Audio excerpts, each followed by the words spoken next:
Hi, everyone. Thank you all for coming. Right, let me get comfortable in my public school attire. How shall I do this? Straight legs. You look good. I look good. All right, if they say that, then I am, because I really trust them. Welcome, everybody. Welcome. Thank you all for coming. I'm called Kinvara Balfour, and we have the hottest designers of the moment with us. They are not only the hottest designers, they're also the nicest. So it gives me great pleasure to be speaking with them tonight. I know you're really, really busy, you guys. You have a lot going on, so we will try and cover it all. So I'm going to ask you a little bit now about how you began, because I know where you're headed, and you've had a really, really busy year, and you've got a big collection coming up for New York Fashion Week. But just take us back to how you guys actually met, because it seems like you've known each other forever. Well, hi, everyone. I'm Dao-Yi, that's Maxwell. We met actually working for another menswear company, Chow. That was probably 10 plus years ago. And that's Puff Daddy's label. Yes. Is it called Puff Daddy? I'm sorry to be uncool. We don't even know. We can't. It's changed so many times. We can't keep up. Okay. But we just call him Puff from his original days. Anyway, Okay. so that's really where we met. And what were you doing there? I was a creative director, and Max was Designer. Okay. Pretty boring. What you say, Playboy? I said pretty boring. Oh, pretty boring. Pretty boring. Playboy, much more fun than pretty boring, but anyway. Okay, so you met with through Puff. Yep. Has Puff been really congratulatory to you guys? Do you stay in touch? Does he know what began under his own roof? He said congratulations after we won Emerging Designer of the Year, but not since then. All right. If you're listening, Puff, send them some flowers.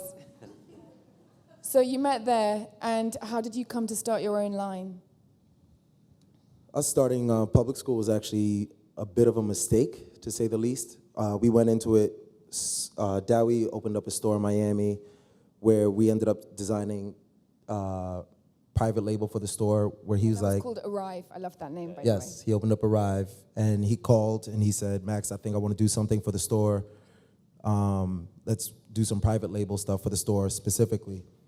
That ended up growing into us just taking part in Fashion Week. Us launching the brand was actually in New York Fashion Week, where he was buying for the store, and he's just, what's exciting to wear? What do you want to wear? What was he trying to wear?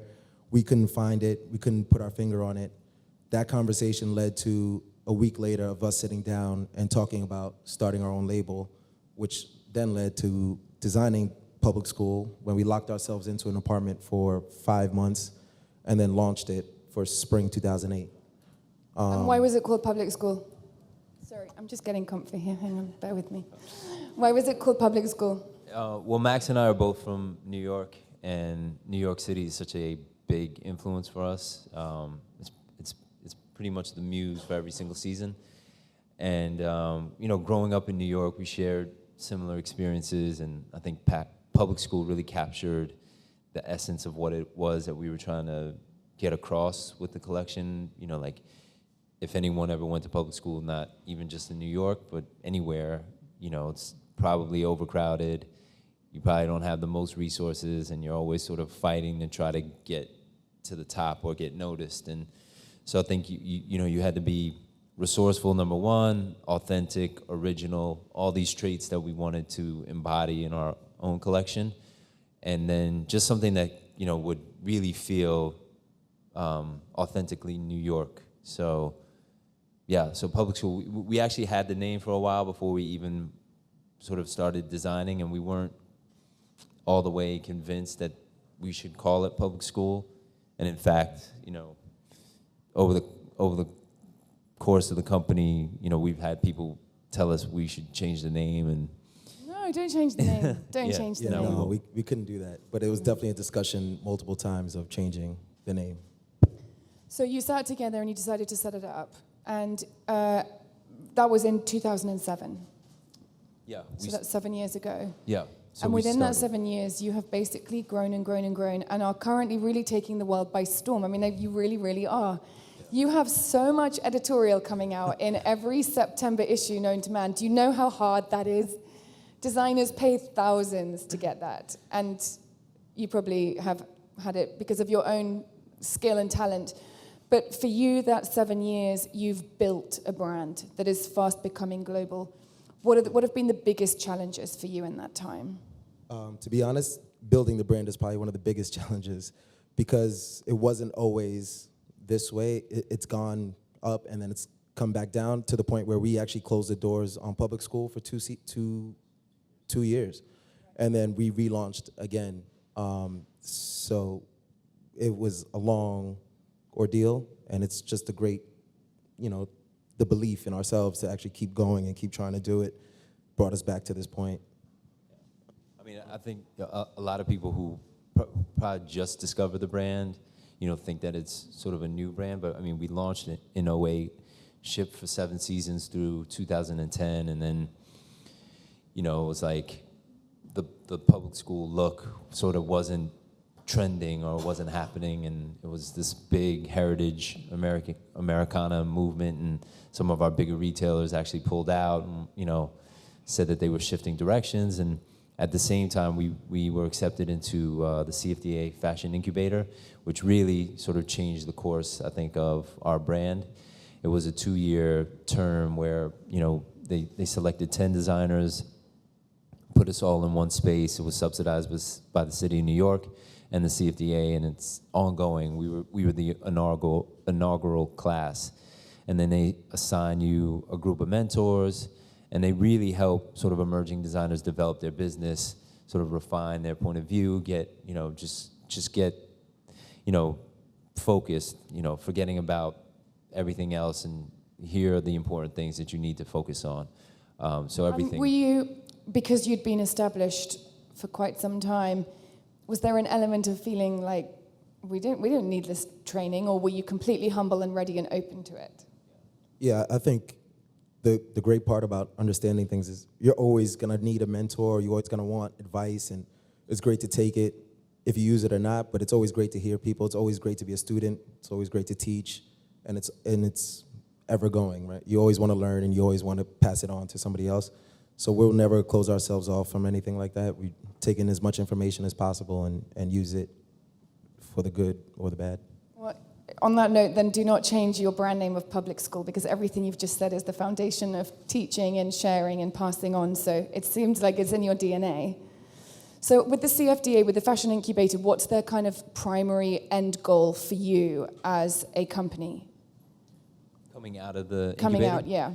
Well, I mean, it's really like sort of grad school, for lack of a better description. I mean, throughout the 2 years, it's really regimented. So there's seminars and there are, like training sessions, and you meet with your mentors every week, and in every facet of the business, from production to, sourcing, PR, social media, anything. And so I think we really embraced it and accepted it as a gift.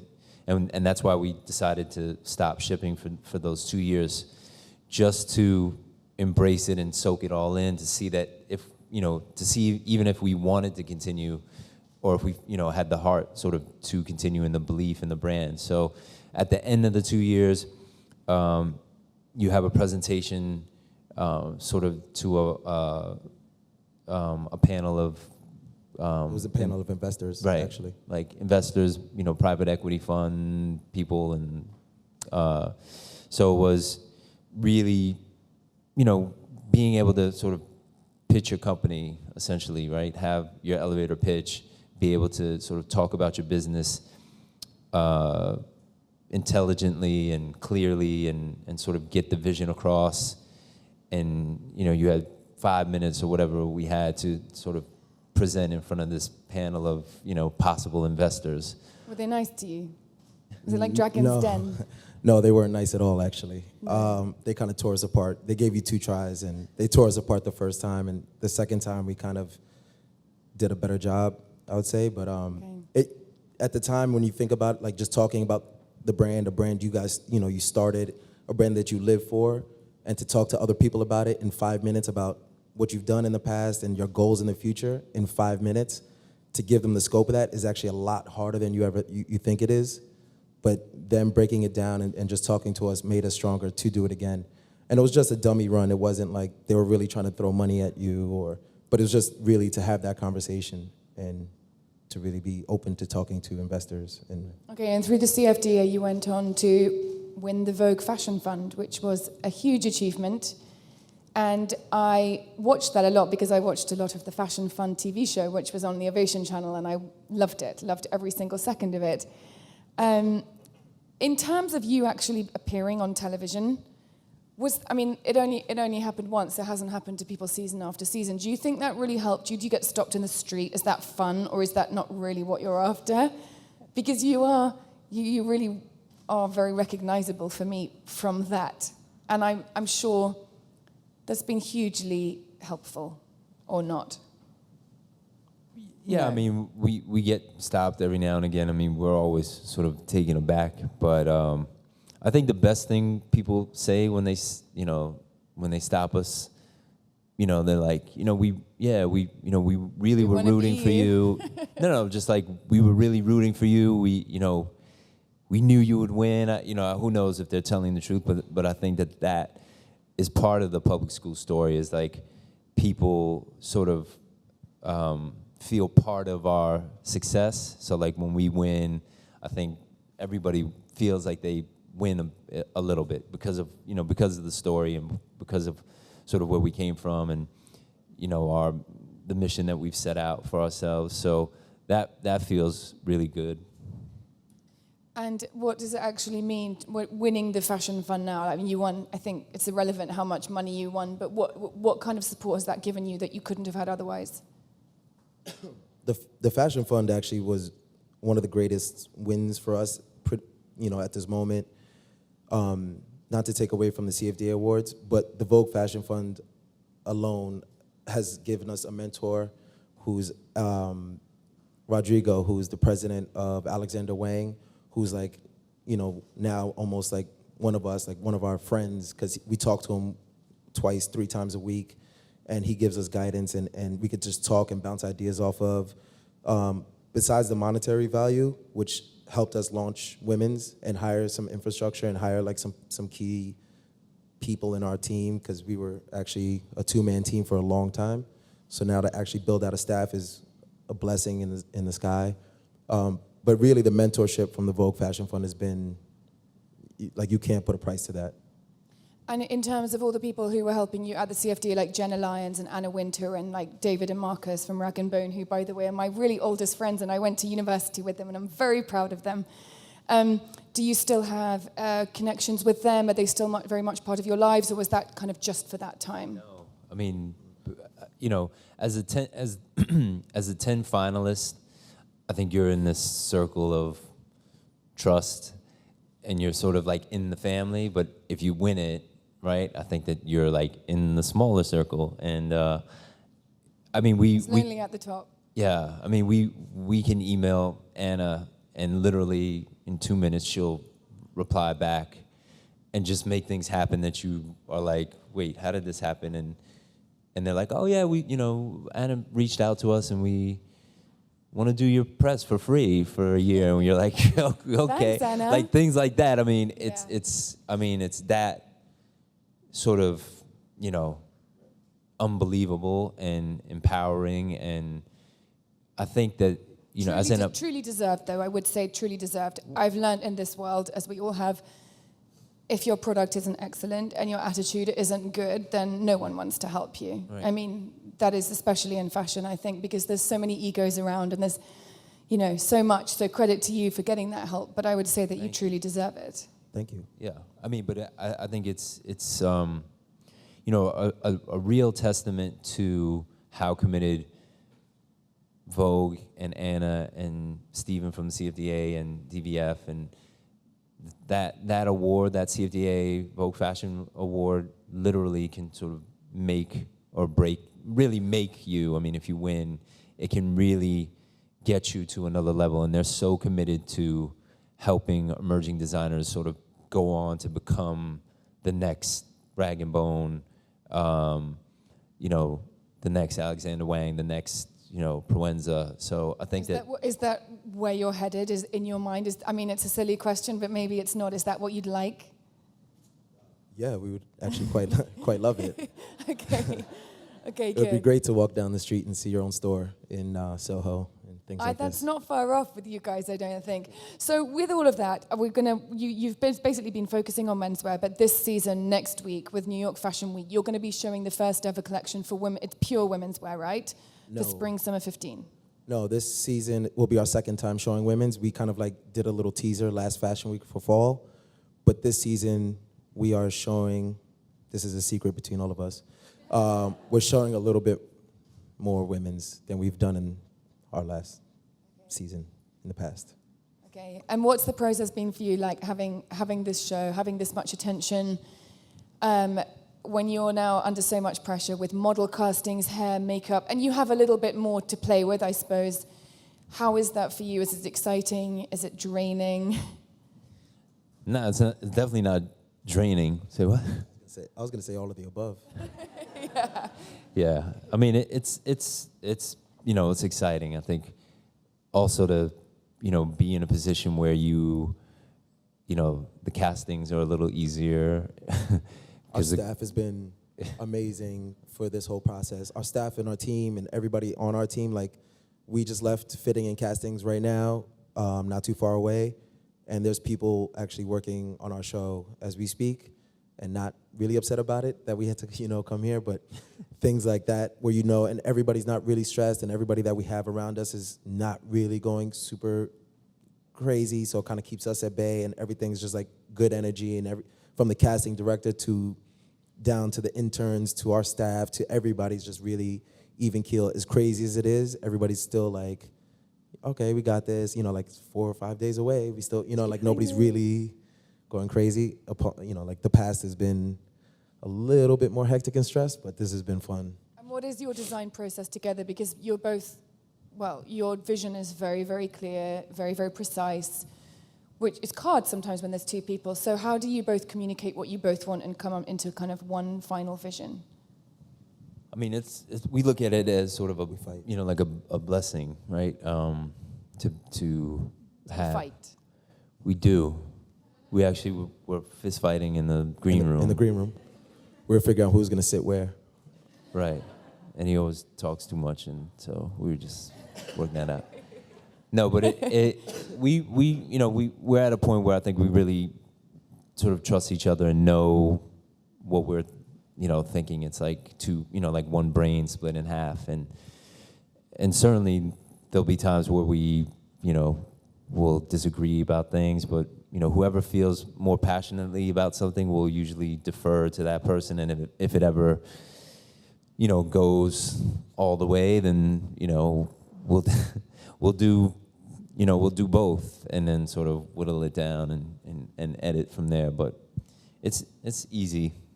It's an easy sort of natural process. And I was going to ask you, before you designed your own clothes, what were you like when you were growing up? Who were the big names? Didn't you work for Tommy Hilfiger? I was going to ask you about that whole kind of. My first retail job was at Tommy Hilfiger. Right. Yes, that's actually what propelled me into getting into fashion a bit. But I didn't really wear Tommy so much, I think, growing up. What were you guys wearing? What set you up as you are now? I was Cool. I was a Jabot and Polo and Guess kind of kid growing up. Polo, like Ralph Lauren polo. Like Ralph Lauren Polo. Nice. Okay.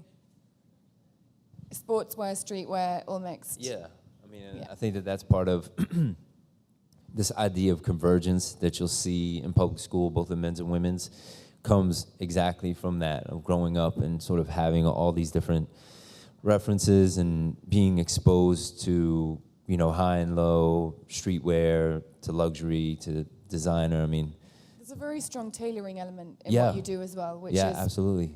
if you'd come from England, I would say that it just comes from Savile Row, and it's completely a part of our DNA. But it's very cool how you're mixing such sharp tailoring with such kind of urban sport feel. For a woman, that's what I want to wear. Yeah. I mean, that's in essence sort of what we try to capture with public school, is that you can, it's a very women's wear concept of this day to evening idea, right? But we started it with men, where you can dress at the beginning of the day and be able sort of to be versatile enough to get you through the evening, and so it entails all those components: tailoring, sportswear, having the flexibility to be able to do a lot sort of with a little. So the tailoring piece is really important, but in the context of sort of how we mix it with sportswear and even a bit of active, Well, I'm super excited to see what you're coming up. We're going to open up for audience Q&A because we're kind of running fast out of time.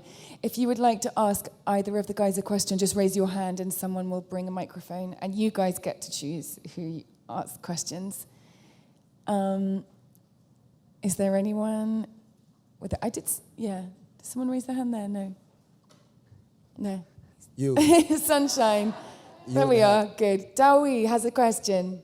Maxwell, why do you always wear sunglasses inside?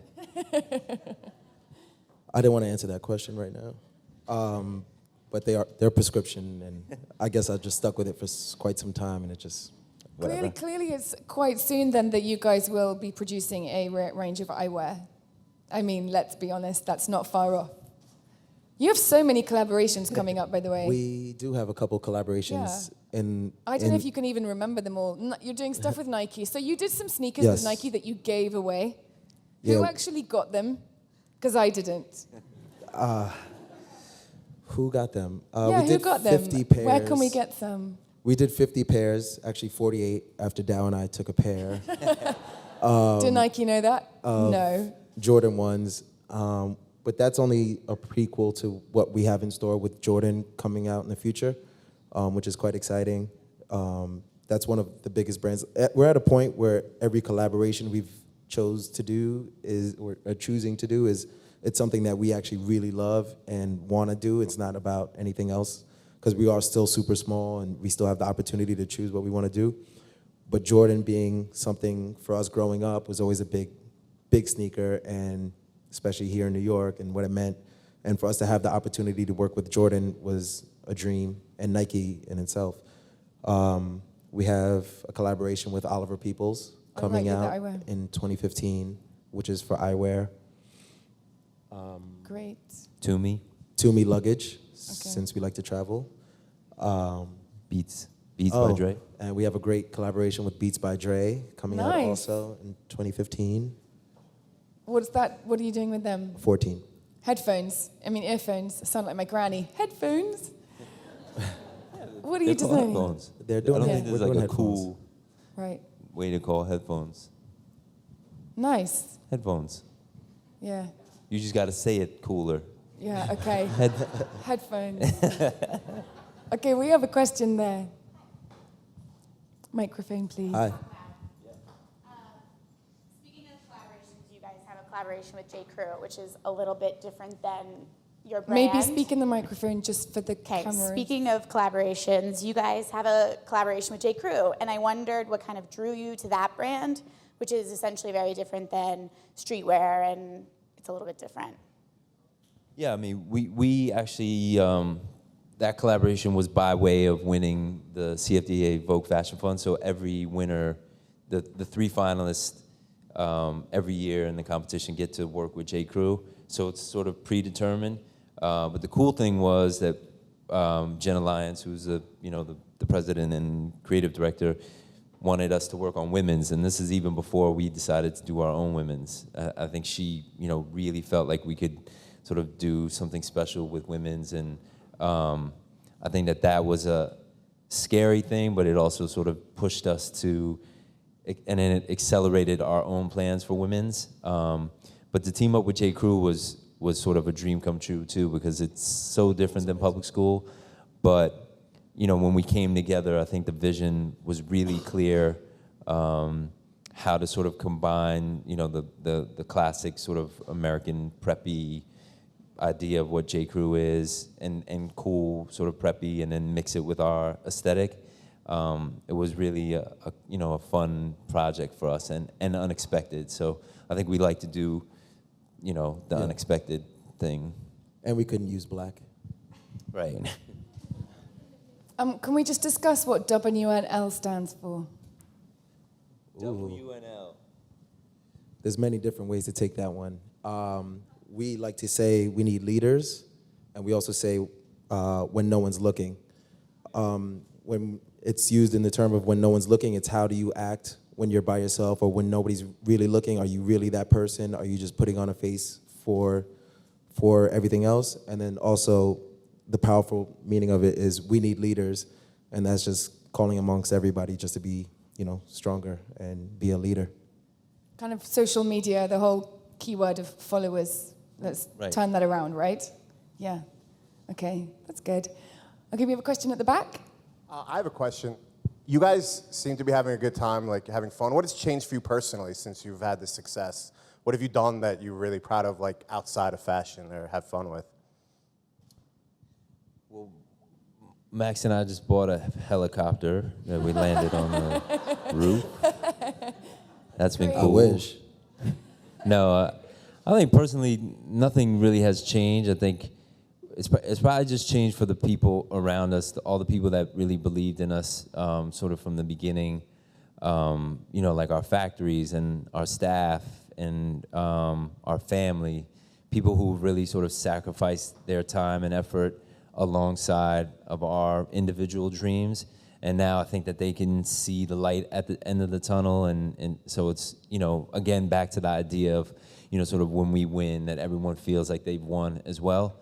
So I think that that's probably the cool thing that's changed is that, I think that not that they didn't believe, because they certainly believed before, but now, it's validated that they're like along for the ride, and we're at the beginning of the ride, and we're still sort of at the beginning of the ride too. So we're just excited to see what happens, and, yeah.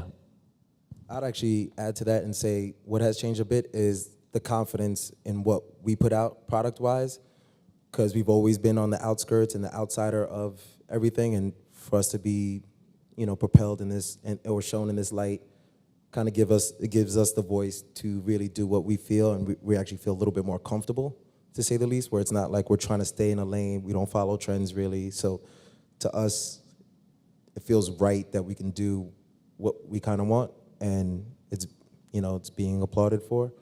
So I'd say the confidence of that is great. When you get the helicopter, I'll need a ride. Just remember that. Could we have a question at the front, please? Thank you. Yeah. Hi, so going back to the process of designing women's wear, when you first designed women's wear, it was for J. Crew, so it's in this very kind of specific context, but when you were designing your own line, did you run into any specific challenges, any obstacles of transitioning from all men's wear to designing some women's wear? Did you ask yourself any new questions, or what was that like? Well, I think it was fortunate for us because with menswear, we already tried to inject a lot of sort of the emotion in women's wear, from women's wear into our men's collection. So I think it was an easier transition than, say, another company if they started doing men's into women's. So, playing with the silhouette and not really just limited to, fit and fabric. So there's a really strong thread between our menswear and our women's wear. I mean, for the first collection, we've shared cloth and fabric and silhouettes across both collections.